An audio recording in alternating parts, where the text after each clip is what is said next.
I'd rather be dead than living the way I've been living. Do you understand that?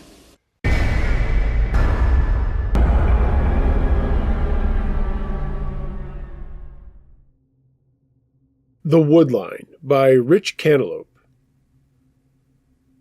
I have a granddad that was a soldier in the Soviet Union. He was stationed at a checkpoint near an airbase somewhere near Serbia. The checkpoint was surrounded by woods, and there was only one road that went to the checkpoint and to the airbase. Sometimes when he rode down the road to the checkpoint, he would find dead animals, like at least 3 to 4, sometimes 5 or 6. But one day when he was riding down the road with a car with 3 other guys, he saw a bloody deer or moose. He pressed the brake pedal so hard that one of the guys in the back flew into the front. My granddad told me that the moose looked like it was scared, as it was breathing really fast, like it had been running for a long time. My granddad said he and one other guy got out of the car and tried to scare it away. But when they got closer, they saw it had what looked like deep claw marks on it. Marks that cut to the bone. As they tried to scare it away, they heard what sounded like something running in the woods. The woods went from sound to no sound, and the only thing my granddad heard was the breathing of the moose and these branches breaking in the woods. There was a good 30 to 40 meters between the two. So the two of them were standing out there without moving, just scanning the wood line. Then, one of the other guys in the car came out and asked why they were both just standing still. That's when the third guy heard something running in the woods, too. The third guy wasn't frozen in one spot, and he whipped out his flashlight and was scanning the woods with it. My granddad stayed quiet with his eyes wide open until he started to talk again. He said that's when the third guy's flashlight went across a small opening in the woods, and they saw a huge figure standing there, tall, in the dark. A few seconds later, this thing just bolted to the left and into the woods. When it bolted, my granddad and the second guy ran to the car and grabbed their rifles, and then ran up next to the third guy who was still scanning the wood line. Then they all heard this terrible screeching to the left side on the road. The fourth guy came out of the car screaming, "What the fuck is that? What the fuck is on the road?" While he was still screaming, the other 2 guys and my granddad turned their eyes to the road and saw a tall, grayish-blackish figure standing there. The car still had its headlights pointed on the road, but the only thing that they clearly saw was the feet and legs of this figure. They couldn't see the top of it because it was too dark to see it up there. The screaming guy took out his handgun and shot 3 to 5 rounds at the tall figure. Then it screeched again and ran off to the other side of the road towards the woods. My granddad said everyone got back in the car quickly. He put it in drive and sped off to the checkpoint that was some 20 or 30 kilometers away. He said that whatever it was the only thing that made him scared for his life. He and the other 3 guys agreed to never speak of it to anyone else in the Army.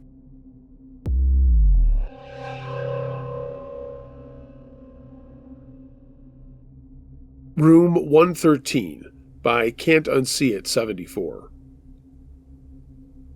We were watching the news one night, and they were showing the Twin Falls all lit up with changing lights in Twin Falls, Idaho. And my wife and I decided to go.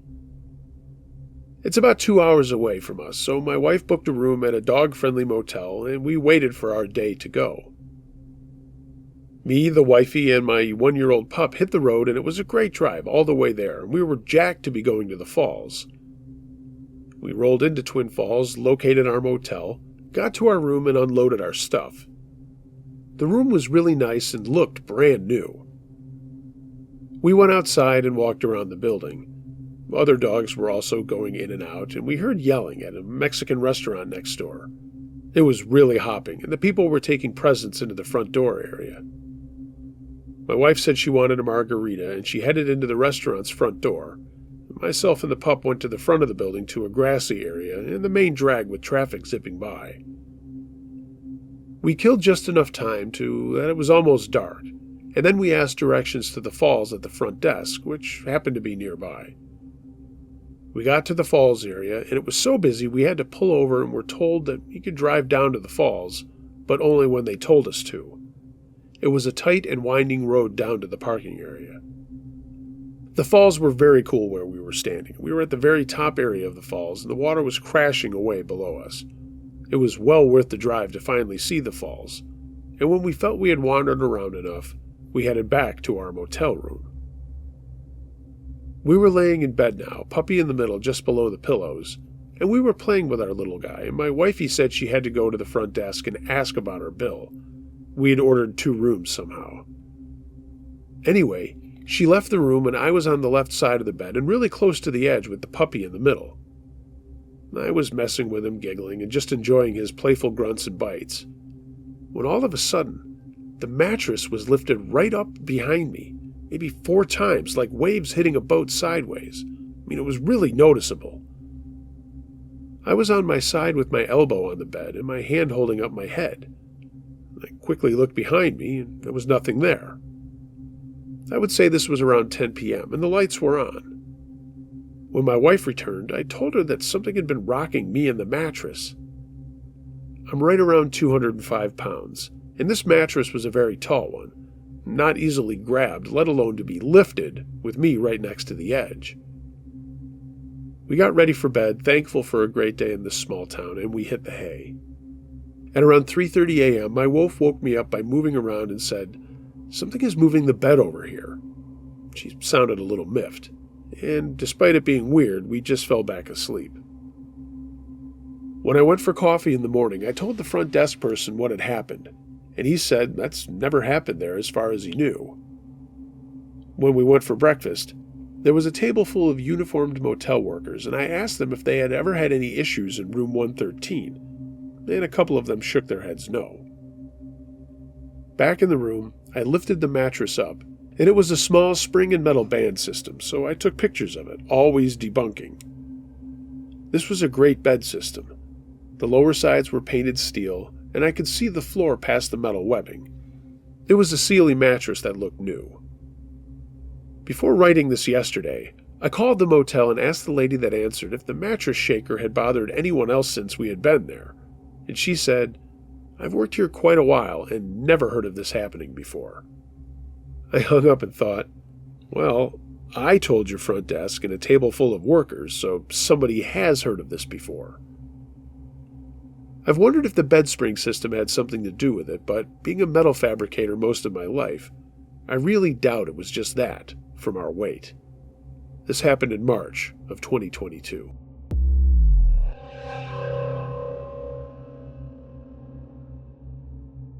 Almost Got Abducted by Snoopy XYZ.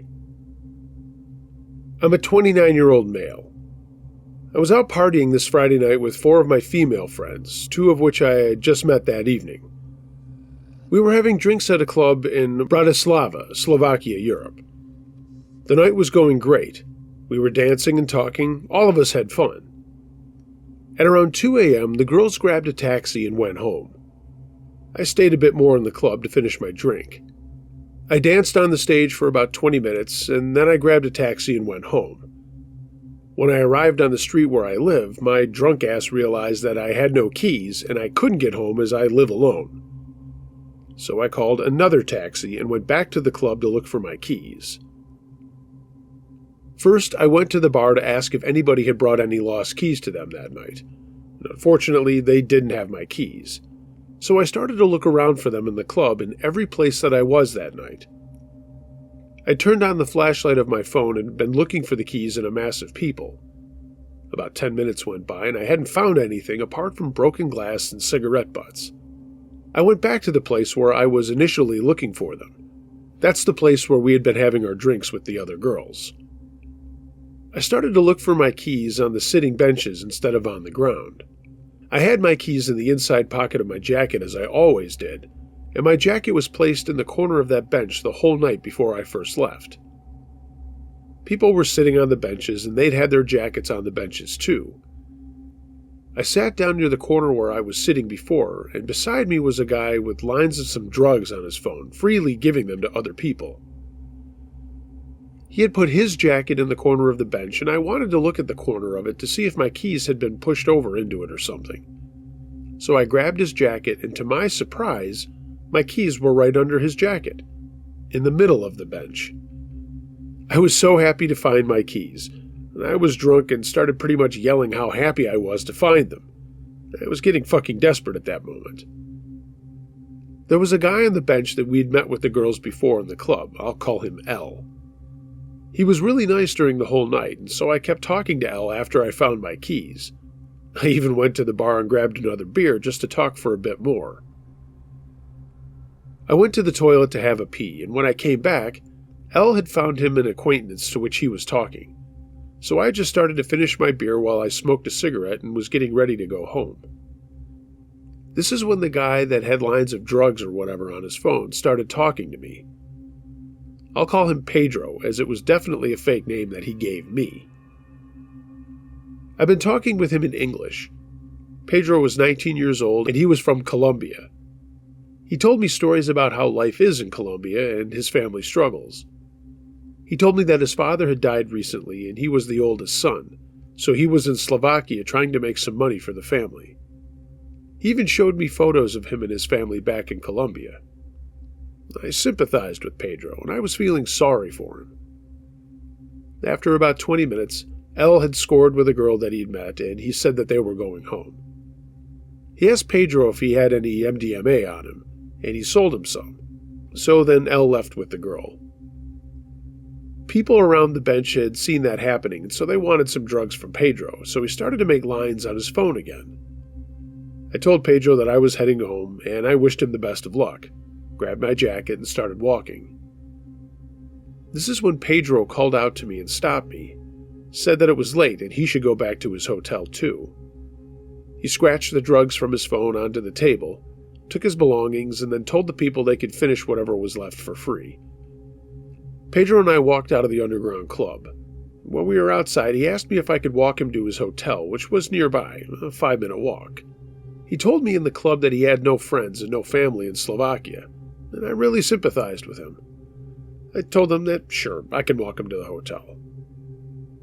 We were talking the whole walk, and he was saying really nice things to me, like how I got his attention and how good of a person I am. When we arrived at the hotel, the door was closed, and he messaged to someone to come and open the door for him. He asked if I wanted to have one last beer with him, to which I said sure, but then I'll be on my way once we finish it. Some girl came and opened the door for us. They spoke in Spanish as they greeted. The hotel itself didn't really look like a public hotel. There was a reception, and stairs up and on the left was a dining room. Pedro told me to wait for him in the dining room. This was at like 5 a.m. already. I went to the dining room, and there was a girl sitting with her laptop. I greeted her with "Hola" and sat down. Pedro came down after maybe 3 or 5 minutes with 2 open cans of some beverage. There was a parrot and a Jack Daniels logo. The can was in gold color, I think. That's the moment that I should have gotten suspicious and to not drink from an open can. My naive and drunk ass overlooked that fact, and I had a drink from the can. I was talking with Pedro about all the drug cartels in Colombia and how their politics are pretty fucked up. After about 10 minutes, I started to feel weird, and I looked at my phone. My hands and eyes were tingling. I was quickly aware of what was happening. I turned on the location and mobile data on my phone and put the phone in a different pocket than I did that night. Pedro started to ask me how I was feeling, to which my adrenaline levels blew up. I started to think that I was being abducted by some Colombian human trafficking ring. My sight started to weirdly tingle and the lights were blinding me. My jaw was fucked up as I was pushing my teeth together. I've taken drugs in the past, and this felt like a stimulant and a dissociative, which was really weird for me to understand. I tried to keep my voice calm and my mind present. I told Pedro that I knew what was going on, and I asked him why he gave me a stimulant if he needs me unconscious. Pedro's hands started to shake, and he didn't answer me. The girl at the laptop looked right in my eyes, the first time that she'd even moved with her body. Pedro grabbed his phone and started to write to somebody on WhatsApp. I told Pedro that they did make a mistake in the dose and that I was fine, having been unknowingly drugged. I think that Pedro had drugged me back in the club while I went to the toilet, which is why he quickly got up when I was leaving. Everything I was saying, Pedro rewrote to someone else, and he always waited for an incoming message before saying anything to me. I started to talk to the girl too, told her that I didn't give a fuck about what they were doing there, but I was walking out. At one point, I remember saying that I got what Pedro was doing, but I didn't get what the girl's part in all of this was, to which I was pointing my finger at her. Pedro got a notification on his phone, and he told me that he was sorry and I could go home if I wanted. I didn't respond to him, got my drugged ass up, and as I was walking out of the dining room, I stopped by the girl with her laptop, stared right into her eyes, and held up my right hand up in a fist bump. She looked in my eyes, gave me a fist bump, and did a weird grimace on her face. I walked to the door at the reception, which were closed. I started to kick and punch the doors while yelling, "Open the fucking door!" The receptionist did, and I walked out. My heart was pumping, my whole body was shaking. I was feeling both dizzy and awake. I ran to a main street and I was calling my mom to come and get me as fast as possible, but I didn't know where I was. I was feeling dissociated and I couldn't really apprehend to what had just happened. As I got to a main street where a bus stop was, I started to feel very paranoid. There was a white Mercedes SUV that stopped right in the main road near the bus stop that I stood on. They turned off their car lights and were just standing there. I told all of this to my mom, and she told me to look for a camera, so I stood right under a camera, which was at the bus stop, to make sure that I was being seen. I was feeling and talking weirdly, to which my mom told me to keep talking to her, to tell her what I could see around me. I'd seen a few people that walked to the main street. Everybody was on their phone and occasionally looking at me. One guy came close to the bus stop, and I approached him while I still had my mom on the phone. I asked him, "What do you want from me?" And he was all like, "I'm sorry, do I know you?" To which that I said, "I'm sorry." After about 10 minutes of me being on the phone with my mom, the white SUV turned on the engine and drove off. My mom came by car soon after. I was walking to her car on the road, but I couldn't walk properly. I felt paranoid, tons of adrenaline going through my body. My heart was pumping so fast I thought I was going to have some kind of a seizure. I managed to get into my mom's car. She was in her pajamas and very scared. I started to tell her everything that happened, and I told her to drive around our city instead of driving me home in case they were following us. We were driving around for maybe an hour, talking about what had happened during the night, how the inside of that building looked and everything. My jaw was going so crazy that my mom could hear it, and she was really scared for me. The whole ride I was feeling really weird, and at one point I felt like my soul left my body. I can't really describe it. It just didn't feel like myself, like I wasn't real. Lights were blinding me and my vision was blurred and tingling, like my eyes were going up and down the whole time. I didn't feel any rushes of euphoria or anything. I was thinking that they gave me some mix of drugs. I arrived at my home around 7:30. My mom stayed with me, comforting me. I tried to sleep, but I couldn't. We were talking about going to the police, and also if I was in any kind of danger anymore. At around 11 a.m., I fell asleep. And during that time, my mom cleaned my apartment, and my sister came to visit me. I don't know what I would do without my family. One of my girlfriends that was with me during that night came to visit me. As I talked to her, I thought that I got some kind of an episode, like schizophrenia or something. Like, why the hell would I be a target of something like this? I'm a chubby, beardy guy. Who would want to abduct me? I'm afraid of going to the police, as our police department and politics are corrupt, and they'd always worked with any kind of mafia as long as I could remember. They would take my testimony, start to investigate, and then they would be stopped by their officials. I still don't fully believe that what happened to me was an experience with a human trafficking ring. However, there are so many red flags on it, of what I can remember. Like, why would Pedro be scared after I called them out? Why would he stop talking to me unless someone else was sending him messages on his phone? Why would he even start to message someone during our conversation?